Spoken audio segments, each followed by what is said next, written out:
গণতান্ত্রিক রাষ্ট্র প্রতিষ্ঠায় আর শোক সভা নয়, বিজয় গাথা রচনা করতে হবে বলে মন্তব্য করেছেন বিএনপির চেয়ারম্যান তারেক রহমান।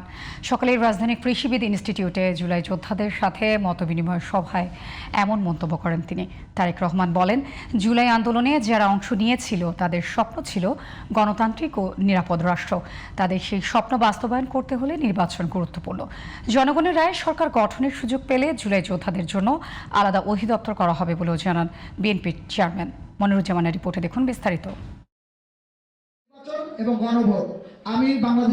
ফ্যাসিবাদ বিরোধী ২৪-এর আন্দোলনে ৩৬ দিনে শহীদ হয়েছেন প্রায় ১৪০০ আর আহত হয়েছেন ৩০,০০০ গণতন্ত্রকামী মানুষ, যাদের ত্যাগে দেশের বাতাসে মুক্তির ঘ্রাণ। সেই শহীদ পরিবারের সদস্য ও আহতদের সাথে মতবিনিময় করেছে বিএনপি। রোববার সকালে রাজধানীর কৃষিবিদ ইনস্টিটিউটে অনুষ্ঠিত সভায় প্রধান অতিথি হিসেবে উপস্থিত ছিলেন বিএনপির চেয়ারম্যান তারেক রহমান। তারেক রহমানকে কাছে পেয়ে নিজেদের দুঃখ লাঘবের চেষ্টা করেছেন ভুক্তভোগী পরিবারের সদস্যরা, যাদের রক্তের ওপর দাঁড়িয়ে অন্তর্বর্তী সরকার প্রতিষ্ঠিত হয়েছে। সেই সরকারের কাছ থেকে মূল্যায়ন না পাওয়ার আক্ষেপ ছিল অনেকের।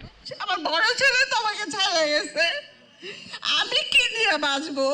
কাজ পড়ে গেলে যেমন ভেঙে যায়, সেই বিশ্বাসটা আমাদের ভেঙে গেছে ইন্টারিম সরকারকে গঠন করার পরে। এই ১.৫ বছরে একটা শহীদের হত্যার বিচার দৃশ্যমান করতে পারে নাই। আমি হসপিটালে ছিলাম, এই আসিফ, নাহিদ, সার্জিস কেউ আমাকে দেখতে যায় নাই। যারা আমাদের মাথা বিক্রি করে গিয়ে ক্ষমতার মসনদে বসেছে, তারা শহীদ এবং আহত পরিবারদের কোনো খোঁজ খবর নেয় না। শুধু অর্থের মাপকাঠিতে নয়, জুলাই যোদ্ধাদের যথাযথ সম্মান দেওয়ার অঙ্গীকার করেন বিএনপি নেতারা। এই আত্মহুতি এবং তাদের দেহের যে অংশ তাদের কাছ থেকে বিচ্ছিন্ন হয়ে গেছে, পঙ্গু হয়েছেন, এই দান, এই অবদান আমরা কি করে এটার প্রতিদান দিব? যারা জীবন দেয়, যারা আহত হয়, তাদেরকে যদি শ্রদ্ধা করতে না পারি, তাহলে ভবিষ্যতে আর কেউ দেশের জন্য, দেশের মানুষের জন্য জীবন দেবে না, আহত হবে না। বিএনপি চেয়ারম্যান বলেন, জুলাই যোদ্ধাদের সাহসিকতায় ফ্যাসিবাদী সরকার শুধু ক্ষমতা নয়, রাষ্ট্র ছেড়ে পালিয়েছে। জুলাই অভ্যুত্থানে যেভাবে মানুষকে হত্যা করা হয়েছে, ১৫০০-এর মতন মানুষকে যে হত্যা করা হয়েছে, এটিকে এক বাক্যে স্রেফ আমরা একটি গণহত্যা বলতে পারি।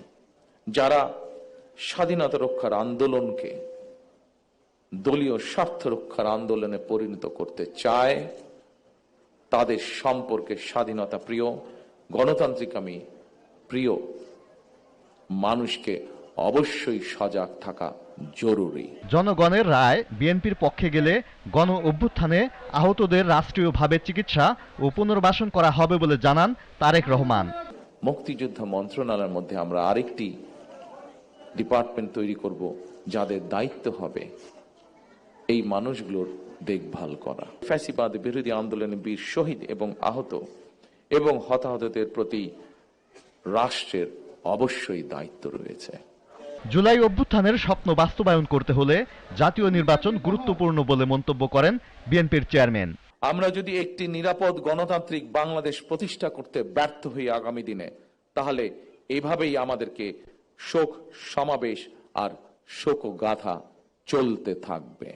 আর শোকগাথা বা শোক সমাবেশ নয়, বরং আসুন গণতান্ত্রিকামী মানুষ আগামীর বাংলাদেশে গণতন্ত্রের বিজয় গাথা রচনা করবে ইনশাআল্লাহ।